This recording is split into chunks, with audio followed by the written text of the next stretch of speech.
السلام عليكم ورحمة الله. الحمد لله رب العالمين. الصلاة والسلام على أشرف المرسلين وعلى آله وصحبه وسلم. المال والبنون زينة الحياة الدنيا. ധനവും മക്കളുമെല്ലാം ഈ ഭൗതികമായ ജീവിതത്തിലെ അലങ്കാരമാണ് എന്നാണ് വിശുദ്ധമായ ഖുർആൻ പറഞ്ഞിട്ടുള്ളത്. അതുകൊണ്ട് മാതാപിതാക്കളോട് നാം നല്ല രീതിയിൽ നാം പെരുമാറും. അതുകൊണ്ടാണ് സയ്യിദുനാ റസൂൽ കരീം സ്വല്ലല്ലാഹു അലൈഹി വസല്ലം തങ്ങൾ പറയുകയുണ്ടായി,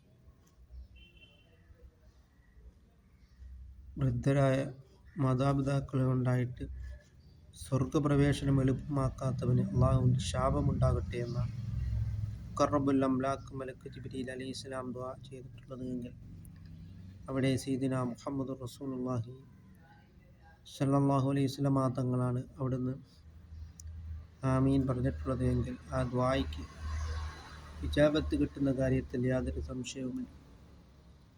അതുകൊണ്ട് നാം മാതാപിതാക്കളോട് നാം നല്ല രീതിയിൽ നാം പെരുമാറും.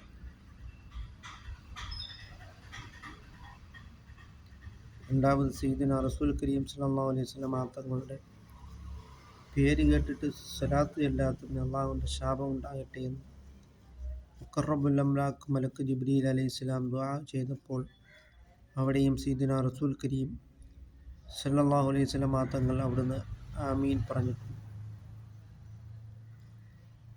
ഏറ്റവും വലിയ പിശുക്കൻ കയ്യിൽ കാശുണ്ടായിട്ട് കൊടുക്കാത്തവനല്ല, പുണ്യനബി സല്ലല്ലാഹു അലൈഹി വസല്ലം തങ്ങളുടെ പേര് കേട്ടിട്ട് സ്വലാത്തു ചൊല്ലാത്തവരാണ്.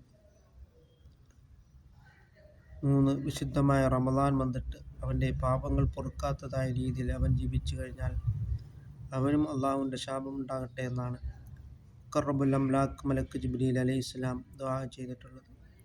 അതുകൊണ്ട് നാം നമ്മുടെ റമദാനുകൾ പാവങ്ങൾ പൊറുക്കുന്നതായ റമദാനുകൾ ആക്കി നാം മാറ്റുക. അല്ലാഹു തആല നമ്മുടെ എല്ലാ സൽക്കർമ്മങ്ങളും അല്ലാഹു തആല കബൂലാക്കുകയും ചെയ്യുമാറാകട്ടെ.